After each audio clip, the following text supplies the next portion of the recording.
Boa noite. Tudo Boa tranquilo? noite, meu amigo. Tudo Opa, tranquilo.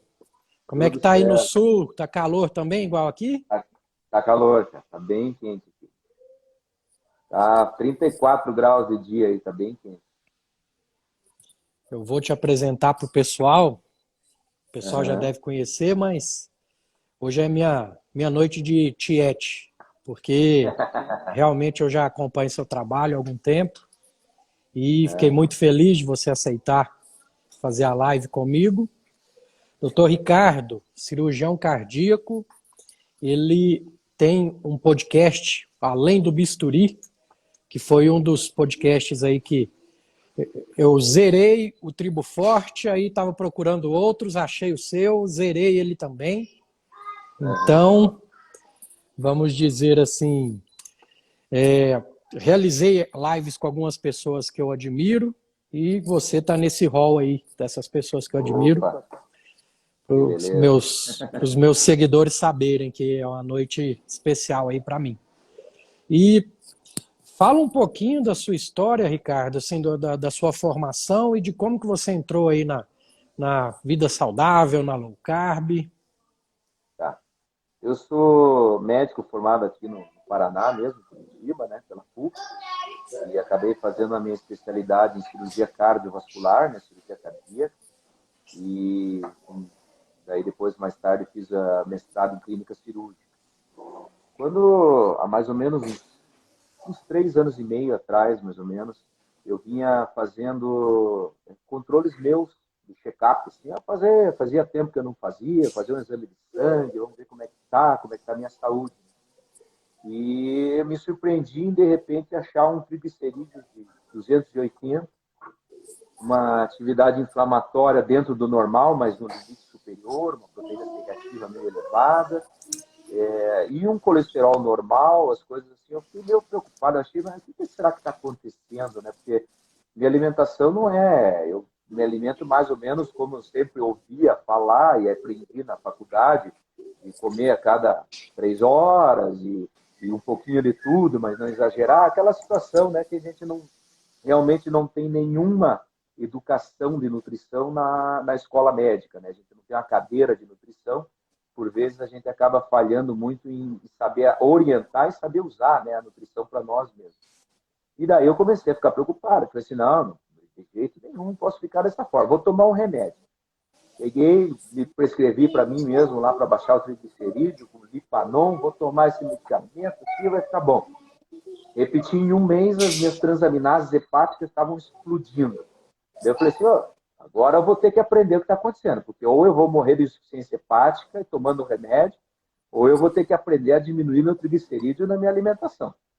E daí eu fui atrás, comecei a estudar alimentação em geral, acabei achando a low carb, a cetogênica, a carnívora, me interessei, comecei a fazer uma pós-graduação em nutrologia, e daí sim fui mais a fundo e comecei a entender melhor o mecanismo, tanto fisiológico quanto bioquímico da nossa saúde, e comecei a aplicar em mim, aplicar para minha família, aplicar para os meus pacientes, e hoje eu atuo também nessa área de reeducação alimentar, né, além da cirurgia cardíaca. E a gente sabe que é muito mais fácil prevenir uma doença do que depois você ficar tratando.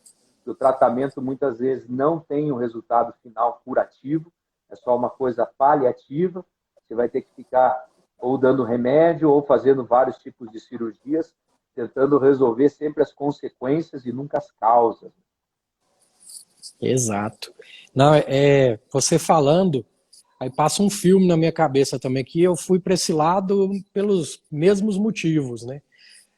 O tal do HDL, meu, nunca subia, era sempre a uns 20 e poucos. Gente, é impossível subir esse tal do HDL. E hoje eu tenho HDL aí de 60, de 70, e estou feliz e satisfeito também com a low carb.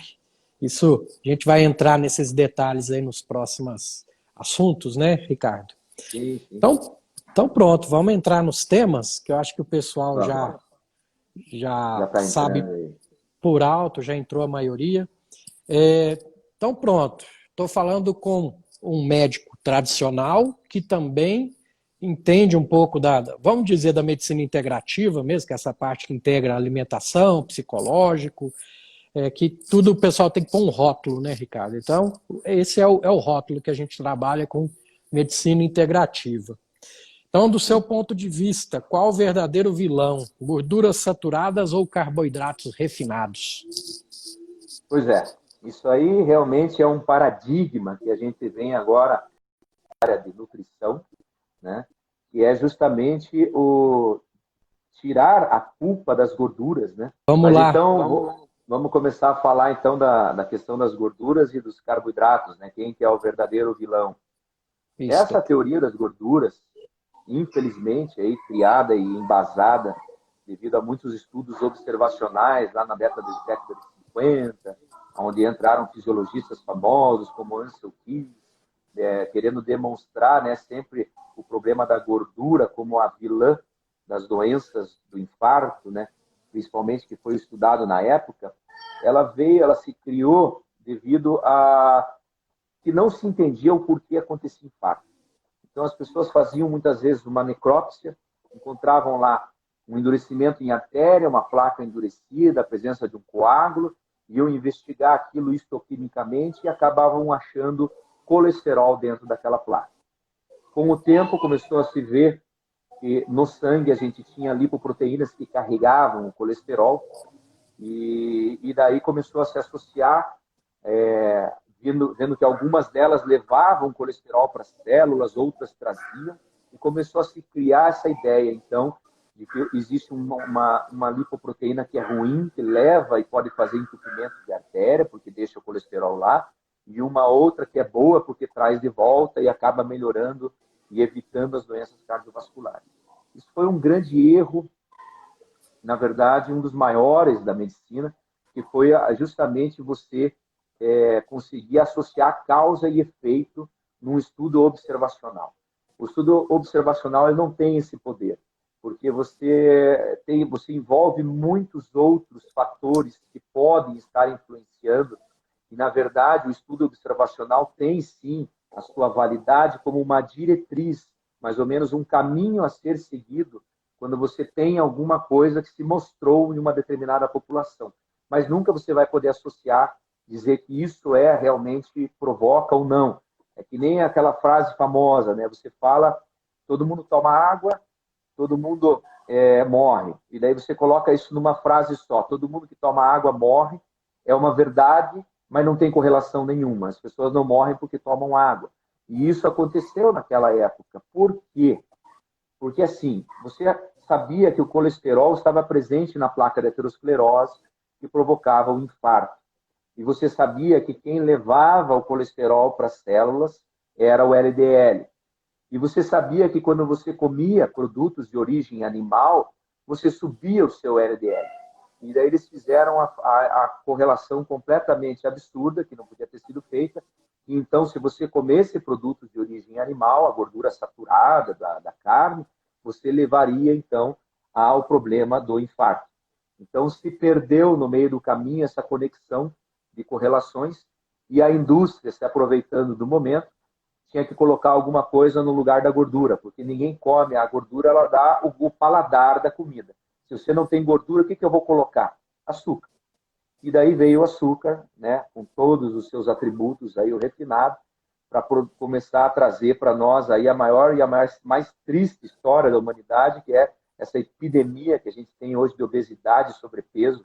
Mais de 1 bilhão de pessoas em obesidade, não é nem sobrepeso, sendo que se você for colocar sobrepeso é mais da metade da população. Além disso, né, porque a obesidade, muitas vezes as pessoas associam a obesidade, né, ao problema, mas você não precisa estar obeso para estar doente, né? Ser magro não é sinônimo de saúde. E esse tipo de alimentação envolvendo os carboidratos refinados veio a trazer doenças. E por quê? Né? Por que não é a gordura? Por que é o carboidrato? Né? Da onde se surgiu nessa interpretação? Quando a gente vai ver o colesterol, né, presente nas gorduras, presente na nossa alimentação, ele é fundamental para a nossa vida. O ser humano não vive, os animais em geral não vivem sem colesterol. Ele serve de barreira para a célula, porque senão a célula ia se dissolver no sangue e a gente não ia nem se formar, não ia nem ter vida. Então, ele forma de barreira, porque ele é uma substância que não é solúvel em sangue. Então, ele serve de barreira para a célula de proteção. Ele vai ajudar a produção dos nossos hormônios sexuais, vai ajudar na absorção de vitaminas essenciais como A, D, E e K. Então, é uma série de funções que as gorduras, que o colesterol tem e que é fundamental para a nossa vida. Tanto que 80% do nosso colesterol a gente produz. E isso é um outro fator de engano que as pessoas acham, então, que não precisam consumir colesterol porque você produz 80%. Não, você não produz 100%. 20% vem na sua alimentação. E esse mecanismo consegue se equilibrar. Se você aumenta o colesterol da dieta, você diminui a produção interna. Isso é um mecanismo hormonal que atua diretamente numa enzima lá no fígado que faz a produção do colesterol. E até é interessante, só para dar uma deixa, eu peguei hoje nas novas diretrizes que tem, né, que é a diretriz aqui brasileira das dislipidemias e prevenção da aterosclerose, a quinta diretriz, que é a mais recente, ela cita aqui no item 7.1.4, acho que é interessante até de colocar o item, porque ele coloca aqui que o colesterol da alimentação ele tem pouca influência sobre doenças cardiovasculares e que não há evidências suficientes para estabelecermos valores de corte para o consumo do colesterol. Você vê que até em diretriz isso já está. Tipo, não é o colesterol que traz doença. Até na diretriz de aterosclerose já está falando disso. E por que ele não traz doença? Porque justamente por esse mecanismo de feedback, quando você come colesterol, que vem do produto de origem animal, você diminui a sua produção interna e isso se balanceia. Então você tem o seu 100% de colesterol necessário para você viver. Se você começa a associar a presença de carboidratos, que são alimentos processados, alimentos criados, não existe na natureza açúcar, pão, bolacha, não tem árvore de biscoito. Isso aí foi criado. Então são produtos industrializados, ricos em açúcares refinados. Esses açúcares, eles fazem alterações hormonais, principalmente com insulina. E quando entra insulina na jogada, você faz uma destruição a nível do organismo, porque ela altera várias funções. E uma delas é justamente a inibição desse mecanismo de feedback que vai fazer com que você não tenha mais o limite de produção interna. Então você come colesterol e você come o carboidrato, libera a insulina e a insulina começa a aumentar a produção interna. Então, em vez de você parar no seu 100% de colesterol, você vai para 120, 150, 200, 300, você não para de produzir, porque você não consegue fazer o mecanismo de feedback. Entendeu? Então, na verdade, a gente sempre está com esse problema na alimentação quando envolve carboidrato. Você aumenta muito a produção do colesterol, consequentemente, você vai aumentar o número de lipoproteínas circulantes. O tipo de lipoproteína que carrega o colesterol que vem da nossa alimentação exógena, ele também é diferente do tipo de lipoproteína que carrega o nosso colesterol produzido internamente. Então, o que acontece? A gente tem frações diferentes. Nós temos frações de LDL que são do tipo A, do tipo B, que justamente têm tamanhos diferentes e têm reações diferentes no nosso organismo. Então, a do tipo A é justamente aquela que aumenta com o colesterol que vem da dieta. É o colesterol que vem de produtos de origem animal. Essa lipoproteína é maior. Ela não tem as suas apolipoproteínas da membrana tão próximas. E ela dificilmente vai sofrer ação de outras substâncias que podem levar à oxidação e ao início de processo de aterosclerose. Então, quando a gente come carne, quando a gente come carboidratos, que aumentam as lipoproteínas do tipo B, essas são pequenas, são internamente produzidas, elas estão, por serem menores, a sua conformidade de apolipoproteínas é mais suscetível a reagir com outras substâncias. No caso, que a gente já vai explicar daqui a pouco, substâncias inflamatórias, que são os radicais livres que vêm através da nossa alimentação errada. E daí, quando ela oxida, vai levar a processo de aterosclerose. Então, o início de todo o processo aterosclerótico, ele envolve inflamação e envolve carboidratos refinados por causa da insulina que é liberada por causa desse tipo de alimentação. Né? Você pode me interromper aí, que às vezes o Não, raciocínio vai tranquilo. indo e a gente não Não, para. excelente. E o que vem na cabeça é exatamente a comida de lanchonete, que na verdade ela é alta em carboidratos refinados e É, alta em gorduras ruins para piorar, né? Tem isso também, tem as gorduras dos óleos vegetais aí, do óleo de soja exatamente. refinado, que é uma bomba A relógio. nossa alimentação hoje ocidental, ela é muito pró-inflamatória. Né? A gente gera muita inflamação quando come, porque tudo que a gente come oxida. Se a gente fosse de ferro, a gente ia enferrujar, porque tudo sofre ação do oxigênio. Então, o que acontece? Se você come lá uma alface, por exemplo, ela vai oxidar. Só que, ao mesmo tempo que ela oxida, ela tem nas suas substâncias lá vitamina C, vitamina ou algum tipo de antioxidante que vai ajudar a antioxidar aquela alface. E o nosso organismo tem também substâncias antioxidantes, nossa glutationa interna, que tira essa oxidação. O que é a oxidação? É quando oxida, sofre a ação do oxigênio, você gera substâncias dessa reação que são os radicais livres, né? As nossas espécies reativas, que é peróxido de hidrogênio, superóxido, e os hidroxilas, substâncias que têm capacidade de reagir facilmente com outras células e com outras moléculas.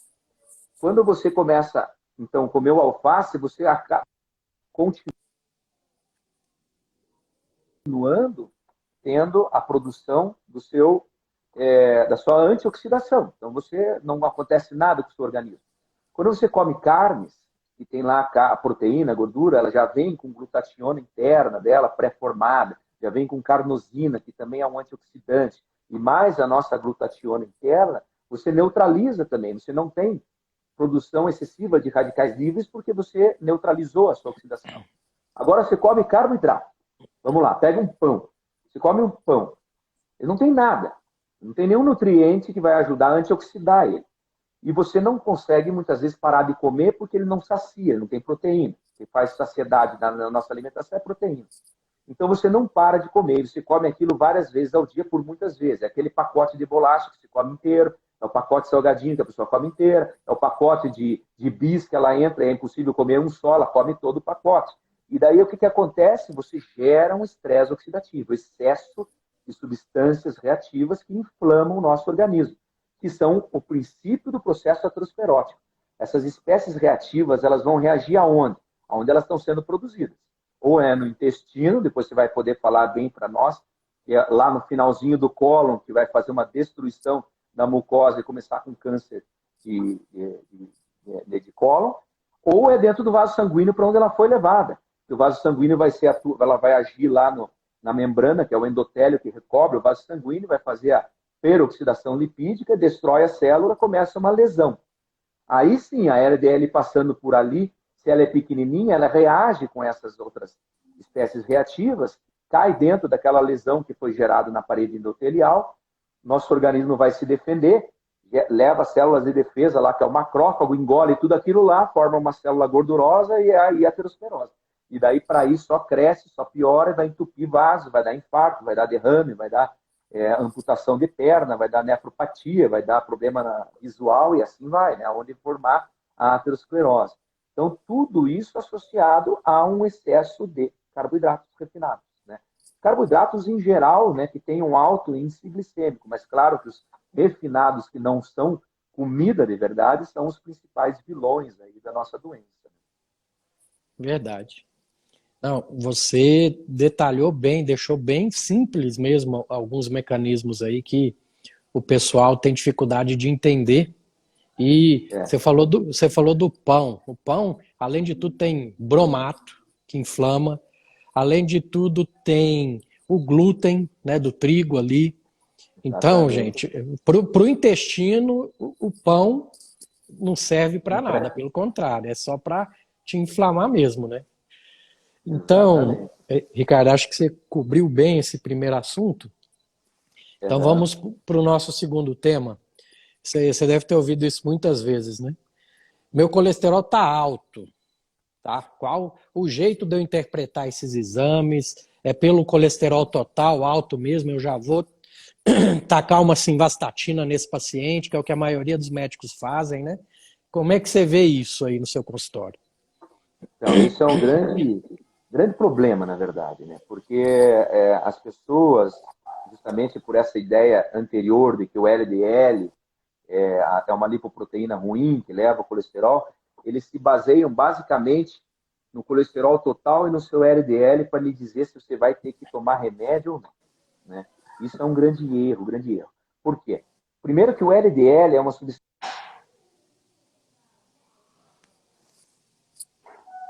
calculada. O que a gente tem como valor geral é o LDL calculado por exclusão. O que a gente consegue ver? A gente consegue ver as moléculas de HDL, consegue ver os triglicerídeos e consegue calcular o colesterol total. Então, eles pegam, existe a fórmula, né, uma equação de Friedewald, que eles fazem o LDL calculado, que é aquele LDLzinho Czinho que vem lá no resultado do seu exame, que é justamente colesterol total diminuído do seu HDL e diminuído do teu triglicerídeo dividido por 5. Tá? Isso é um grande problema, porque você já deu para ver que você está vendo o seu LDL através de outras frações, né? Então, se você tem um HDL já mais alto, essa fórmula não funciona. Ou se ele for muito mais baixo, ela também já não funciona. Ele tem que estar mais ou menos em 40. Se estiver abaixo disso ou acima disso, vai dar erro no teu LDL. O teu triglicerídeo, ele tem que estar próximo de 100. Se ele estiver muito abaixo disso ou muito acima disso, o teu LDL vai dar errado também. E daí você já perdeu o parâmetro do teu LDL. E as pessoas tratam o LDL. Não sei por que criaram essa ideia de que é o LDL que tem que ser tratado.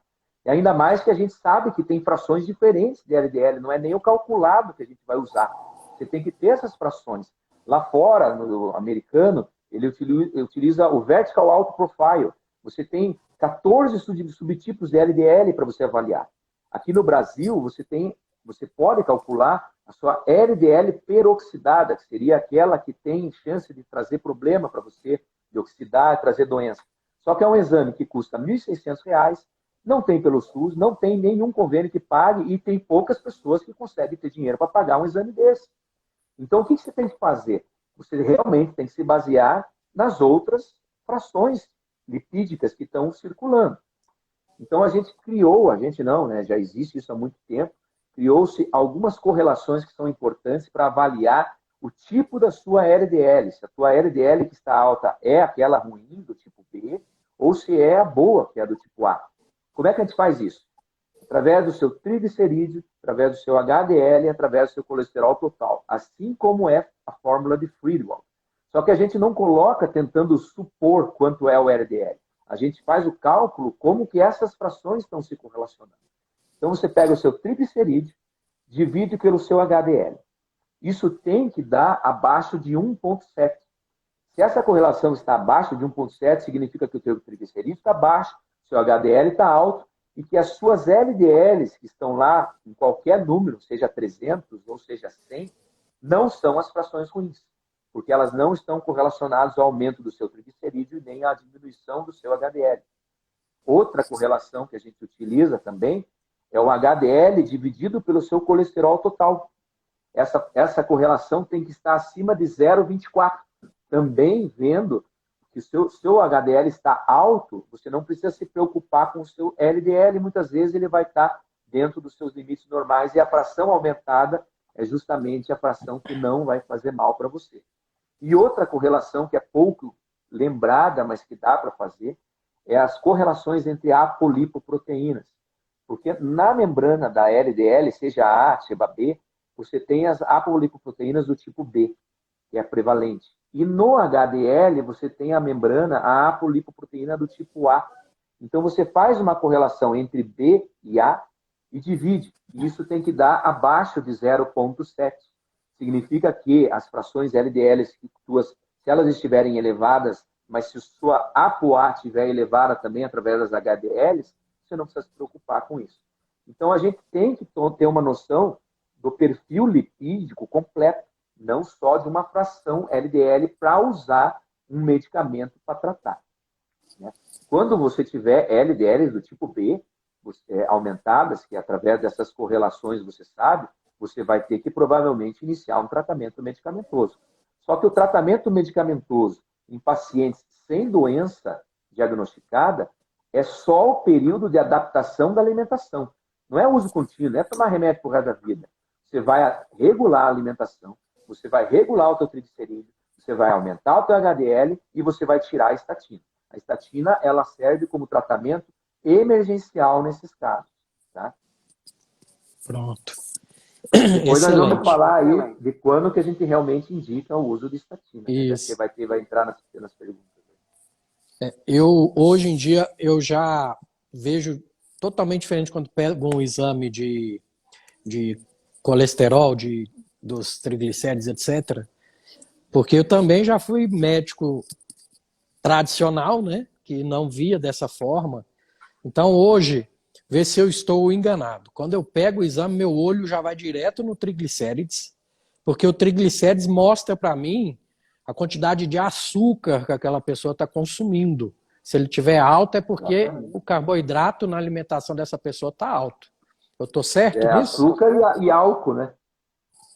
Porque às vezes a pessoa vem, você pergunta até, né? É uma maneira de a gente saber se a pessoa bebe escondido ou não, é quando você bate um triglicerídeo alto, pode esquecer. Né? Tem uma gama GT tocada, tem um triglicerídeo alto, não adianta enganar, não. Exato, a gama GT também denuncia. Denuncia. Verdade. Então, ficou muito bem entendido isso. Pessoal que está perguntando aí, vai ficar salva, vai virar podcast, fiquem tranquilos. Então, pronto. Também não temos que demonizar toda uma classe de medicação que tem o seu espaço, sim, né? Então, quais seriam as indicações corretas do uso da estatina, os seus reais benefícios? Isso. Você, então, né, como eu já tinha citado, se você fez o diagnóstico agora, né, de uma lipoproteinemia, né, você está aumentando aí os seus LDLs e você você precisa fazer as correlações, saber se ele é do tipo B, se é do tipo A. Se for o do tipo B, você vai iniciar já um tratamento, isso aí já vai ser por um período até você controlar a sua alimentação. E é importantíssimo fazer o acompanhamento com estudos de imagem. Então, hoje nós temos dois estudos fundamentais. O primeiro deles, que é o mais fácil e de fácil acesso, todo mundo pode fazer, é o ecodoppler de carótidas com medida da camada íntima. Porque a carótida é uma artéria, um grande vaso que sai já justa é um dos primeiros vasos que sai da aorta. Então, ela tem um grande estresse, porque ela chega com um volume de sangue muito alto, ela tem as curvaturas, então você consegue ela vai praticamente mostrar para nós como que as outras artérias do nosso organismo estão evoluindo. Então, você vai lá e mede a camada íntima, que é a camada de dentro da artéria. Esse valor tem que sempre estar abaixo de 0,7 também. Se você começa a ter valores mais altos ou até presença já de placas de gordura na carótida, é porque você ficou muito tempo com a tua LDL ruim alto e você vai ter que tomar remédio. Não tem escapatória. Você já tem doença documentada. Então, você vai ter que tomar. Aí é por quê? Porque a estatina ela vai bloquear, muitas vezes, a evolução dessa placa aterosclerótica. Ela não vai mais conseguir evitar, porque já está lá. Mas ela evita, muitas vezes, dela crescer. Então, ela vai ter essa indicação. E um segundo exame, que para nós é muito importante, e hoje em dia está cada vez mais presente, é a angiotomografia com o cálculo do score de cálcio. Né? Esse é um exame um pouco mais difícil de documentação, porque você tem que passar por outros exames que justifiquem a pedida desse. Né? Não adianta eu pedir uma angiotomo para você hoje que o convênio não vai liberar, ou você vai fazer no particular, vai sair muito caro. Então, a angiotomografia ela vai ser específica principalmente para quem tem sintomatologia cardíaca, já tem algum outro problema associado, já tem um ecodoppler documentando doença. Então, você faz lá para calcular o score de cálcio, que é uma maneira também subjetiva de saber se está depositando cálcio em artéria. Você vai ter lá o preditivo, e ele mostra lesões mesmo nas artérias do coração, principalmente, que é o nosso foco. Então, esses dois exames documentados, mostrando doença, a estatina tem a sua indicação. E vai ter, provavelmente, uso contínuo, porque você já tem placa. Agora, você ainda não tem nada nesses exames, não tem nenhuma doença estabelecida, você pode até utilizar a estatina como uma terapia emergencial, mas ela não vai ser de uso contínuo e não vai ser para sempre, porque o importante é você atuar na causa, é tirar o que está provocando o que pode levar a doenças e não ficar tratando consequências por resto da vida, né? Então, um outro exemplo também, pacientes que já foram submetidos ou a cirurgia cardíaca, ou a procedimentos de angioplastia, já tem stent, já é uma mola de metal dentro da artéria, você já tem uma atividade inflamatória crônica que você não tem mais como reverter. Você vai ter que usar a estatina para evitar de progredir doenças.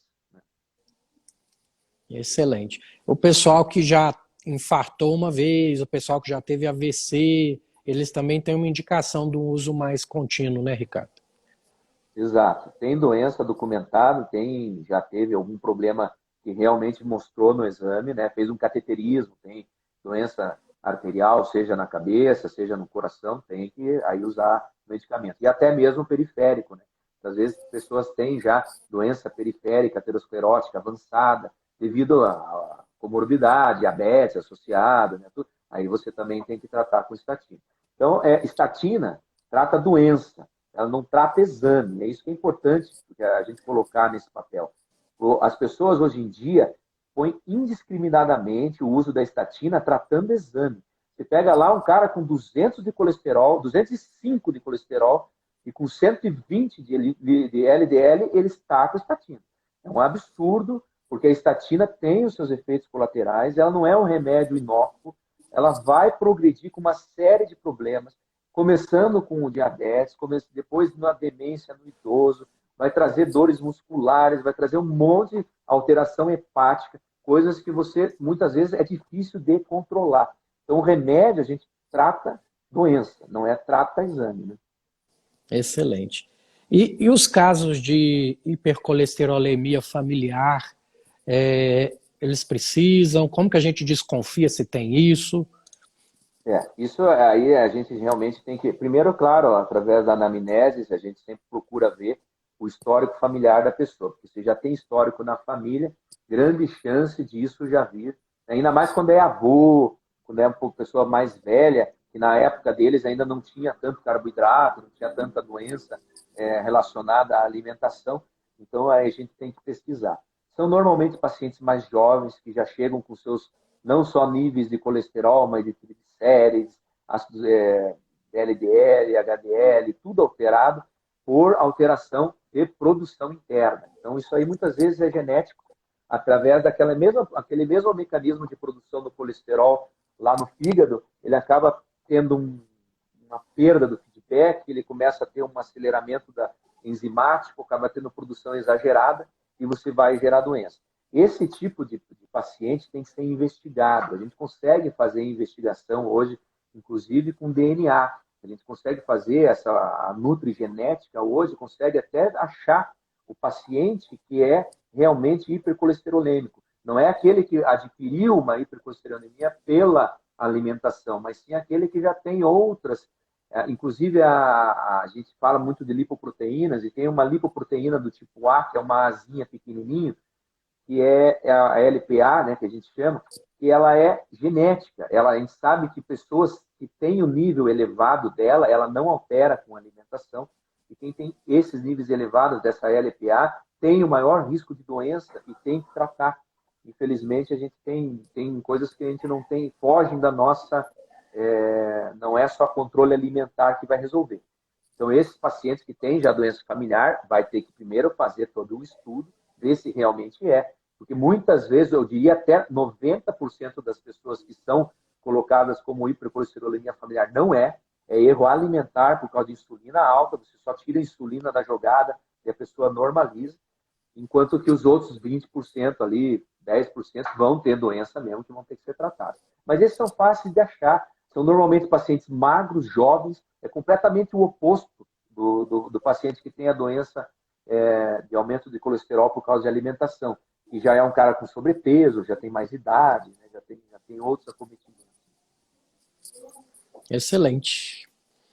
Então, fechando esse assunto, a gente entra no nosso último, mas que a gente vai conversando aí com o pessoal, se sobrar um tempinho, quando não usar as estatinas, então, de jeito nenhum, não, não, não tem por que usar, está usando errado, o que você vê muito no seu consultório, assim? A gente vê, então, na verdade, hoje nos consultórios de cardiologia, né, principalmente é difícil dos pessoal mais antigo, digamos assim, né, de ter essa ideia errada de prescrever medicamento. Eu vejo com muito maus olhos a maneira como vem prescrita a presença das estatinas. É um medicamento, sim, que tem a sua função, como a gente já explicou, mas hoje em dia as pessoas estão tratando um erro alimentar com remédio. Se você pegar estudos randomizados, praticamente todos que têm de grande valor, aí que deve ter uns 30 mais ou menos, não é mais do que isso. Não tem estudos randomizados de grande. Tem estudos assim, pequenos, mas que a gente não pode levar em consideração pequenas amostragens, mas estudos grandes, randomizados, que realmente colocaram estatina, compararam com o uso de não estatina e tal, nenhum deles conseguiu diminuir doença cardiovascular, usando assim indiscriminadamente o uso de estatina. Os que conseguiram reduzir, se você vai lá nas entrelinhas, o cara tinha outras doenças associadas, já estava com diabetes, já estava com triglicerídeo alto, já estava com insulina ou resistência insulínica, e daí você vai colocar no papel, esses pacientes se beneficiam com a estatina, porque você tenta brecar um pouco o efeito que aquele LDL ruim dele vai trazer. Mas as pessoas que têm utilizado como padrão e dado estatina como padrão LDL alto, a maior parte não tem indicação. E é um grande erro hoje da cardiologia e da medicina moderna a maneira como é prescrita a estatina. E os guidelines aí tem reduzido o valor, porque parece que guideline prioriza mais laboratório do que clínica, né, Ricardo? É um problema. Agora vieram com essa de low is better, né? Que quanto menor o teu LDL, menor o teu risco de doença cardiovascular. Tanto que a gente tinha antigamente, tivesse abaixo de 100 o LDL, o pessoal nem dava bola, né? Agora tem que estar se o paciente, porque daí você faz um cálculo, existe um score, que é o score de Framingham, que você faz o risco de eventos cardiovasculares em 10 anos. Né? Você faz um cálculo, onde você vai colocar lá idade do paciente, o LDL, o HDL, o triglicerídeo, a pressão, o diabetes e tabagismo. Tá? Você vai fazer uma pontuação de acordo com cada item desse. Essa pontuação vai de -3 a mais do que 14. E daí você vai entrar em baixo risco, em médio risco, em alto risco e em muito alto risco. Então, hoje em dia, eles colocaram assim: os pacientes que têm baixo risco, você pode aceitar um LDL até 130. Pacientes que têm médio risco, até 100. Pacientes com alto risco, 70. E com muito alto risco, 50. Só que esse muito alto risco, ele vai ser subestimado ou superestimado por essa fórmula, porque você está utilizando um LDL calculado, que, como eu já lhe falei lá no começo, se tiver triglicerídeo, vai alterar, se tiver alteração de HDL, vai alterar. Muitas vezes você está mexendo com LDL que pode ser, deu 100, mas ele pode ser 80 ou pode ser 120. É uma variação muito grande para você colocar numa fórmula e a pontuação aumenta muito, deixando às vezes a pessoa em alto risco, sendo que ela estaria em pequeno ou médio risco, porque é uma pontuação que vai aumentando de acordo com o LDL. Então, você perde esses parâmetros de utilizar uma fórmula dessa para indicar medicamento. Você tem que ter o raciocínio lógico, a fisiologia humana. Tem que saber que o colesterol tem que estar lá e porque se ele aumentou, qual é o mecanismo que aumentou ele? O que está provocando? É um LDL ruim? Não é um LDL ruim? É um consumo errado de alimentos com carboidratos? Não é. Por que aconteceu? É uma doença familiar? Não é uma doença familiar? Então, não dá para se basear em fórmula para ficar indicando tratamento. Isso aí, para mim, já deveria ter até caído por água abaixo. E essa ideia do lower is better, que eu venho escutando da cardiologia, para mim é um dos maiores absurdos que a cardiologia inventou. É você baixar, sem motivo nenhum, o LDL de uma pessoa saudável. Isso aí vai trazer doença, né, gente? Você traz doença fazendo isso. Você não vai combater doença, porque você não tem doença. Às vezes a pessoa não tem. Você vai acabar trazendo doença para ela, ainda mais no idoso. Se tira baixa colesterol no idoso, vai dar demência. Pô, o cérebro precisa de colesterol para viver. 60% das células nervosas são revestidas de gordura. Você vai pegar e vai tirar isso do idoso. Não faz sentido, né? E daí você vai colocar no lugar um monte de carboidrato, porque o pessoal não manda restringir. Esse carboidrato vai glicando com proteína no corpo inteiro, vai lá glicar com a substância beta-amiloide, vai dar Alzheimer na pessoa. São coisas assim que hoje em dia o médico está precisando ter mais embasamento nutricional e um pouco mais de querer tratar a causa e não a consequência. Chega de ficar dando diagnóstico de exame e dando remédio. Isso aí é um absurdo. Excelente.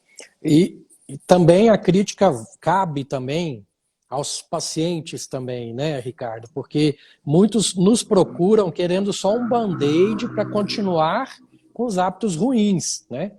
E a medicina tem muito desses band-aids aí também, né? Só que a diferença do que vai no meu, no seu consultório, tá bom, eu tenho o band-aid aqui, mas eu vou te explicar o que isso pode te causar a longo prazo e você arque com as consequências. Estou tirando a responsabilidade de mim e passando para o paciente, né? Sim, sim. Até o Toninho ali tá citando ali, tá lá na cardiologia do nosso hospital, lá do Angelina Caron, né? Dizendo que já teve mudanças ali de diretrizes. Mas o que a gente vê, na verdade, tem mudanças de comportamento médico, né? Os médicos que estão se informando melhor, estão tratando melhor. Eu tenho certeza que a maior parte dos cardiologistas com quem ele vem aprendendo lá, muitas vezes, não mudou essa ideia. Porque eu escuto diariamente a ideia do lower is better, que tem que dar remédio, que tem que baixar LDL. Mas graças a Deus a cardiologia jovem está chegando aí e escutando um pouco, né, se embasando mais na fisiologia, na bioquímica, para conseguir realmente não ficar dependendo desse tipo de fórmulas ou de ideias, ou até de diretrizes. Diretrizes não são leis. Não existe dogmas. Isso aí tem que acabar com isso. Diretriz é um norte para você seguir. Não é todo mundo que vai seguir exatamente o que está escrito naquela diretriz. Tem pessoas que vão mudar, tem pessoas que precisam de um outro tipo de tratamento, tem pessoas que você vai utilizar aquilo como um norte, que a maior parte vai se beneficiar fazendo aquele tipo de seguindo aquele tipo de diretriz, mas isso não serve para todos. E hoje, com esse erro alimentar, da nossa alimentação moderna, da alimentação ocidental, rica em carboidrato, rica, como nem você comentou, em óleo vegetal, que é cheio de ômega 6, fazendo a pessoa inflamar, fazendo a pessoa oxidar só com a presença de óleo vegetal, fazendo todo o processo inflamatório, envolvendo uma insulina alta, que vai liberar ainda mais inflamação. Então, é uma doença inflamatória crônica, que a pessoa já está acometida e que daí vai desenvolver outras doenças subsequentes, que vai vir a aterosclerose, vai vir a insuficiência renal, vai vir a cegueira, vai vir, né, outras doenças associadas não só à aterosclerose, mas ao problema alimentar. Excelente. Eu tinha certeza que ia ser bem esclarecedora essa live, que eu esperei há tanto tempo. E eu sempre peço, Ricardo, para os meus convidados, isso aí eu nem te comentei isso, mas livros que mudaram sua vida, pode ser na área médica ou fora da área médica, porque eu gosto muito de ler, então os meus convidados me dão algumas dicas, eu corro atrás aí do livro. Você quer. Cara, eu tenho. Deixa eu virar aqui para você, cara. Eu tenho a minha biblioteca pessoal aqui, cara, que eu, eu, eu fiz uma ida, cara, e eu tive que trazer na mala, cara. Eu quase não consegui trazer os livros que eu tenho aqui, cara. Mas o que eu sempre indico, cara, que todo mundo tem que ler, eu vou colocar aqui que vai ficar mais fácil, né?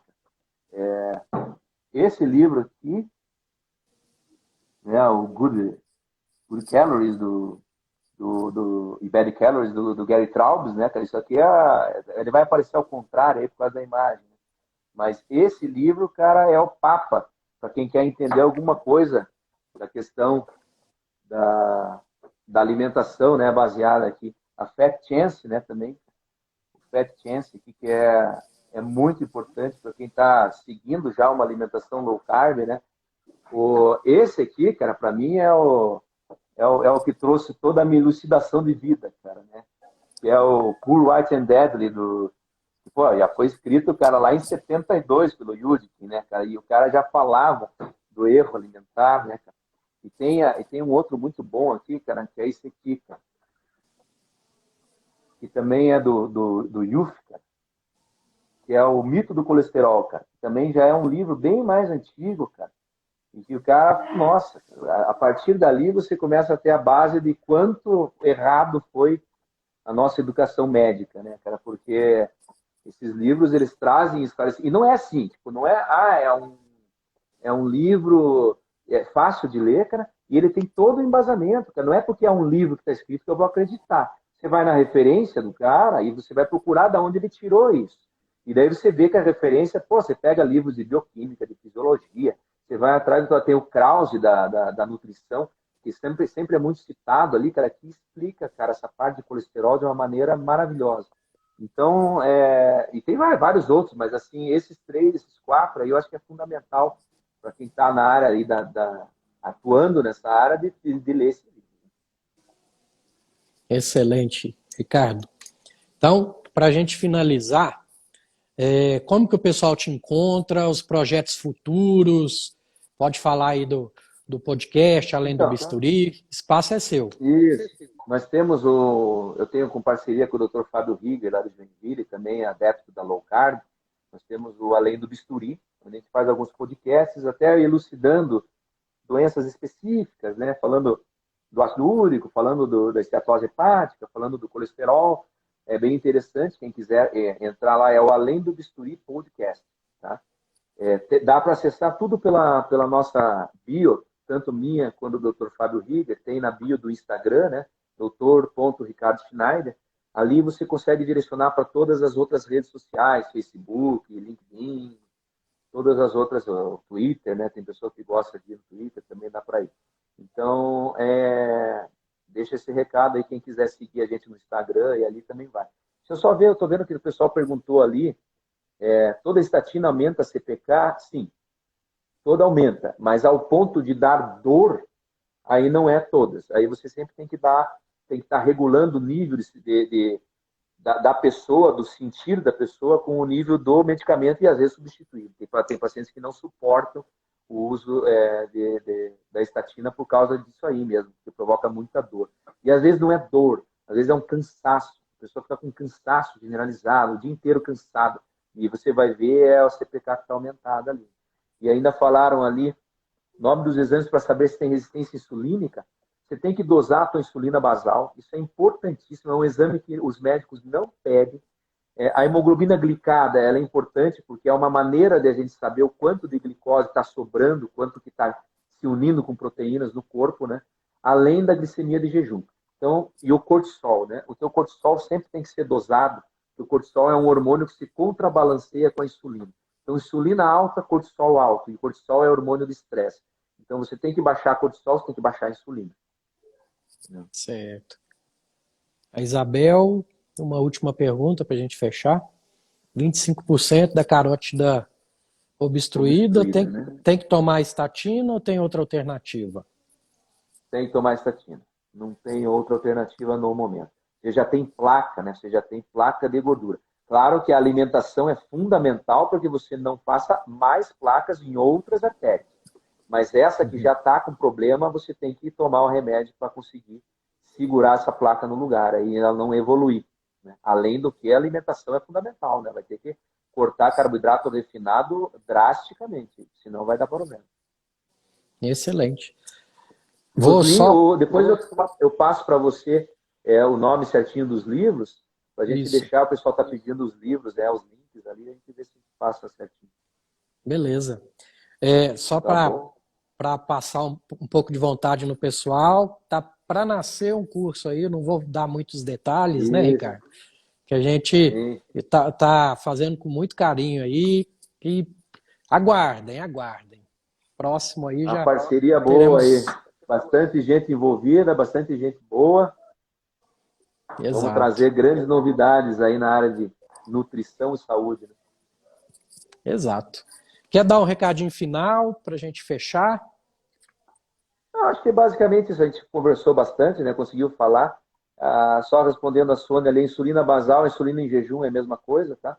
É só fazer O ideal é que você esteja com pelo menos 12 horas de jejum, tá? O pessoal tem feito com 8 horas, não adianta nada. Tem que estar com 12 horas de jejum para a gente ter o basal mesmo da insulina em jejum. Excelente. Ricardo, sim, muito feliz mesmo, tá? Sinceramente, foi muito bom, muito gratificante.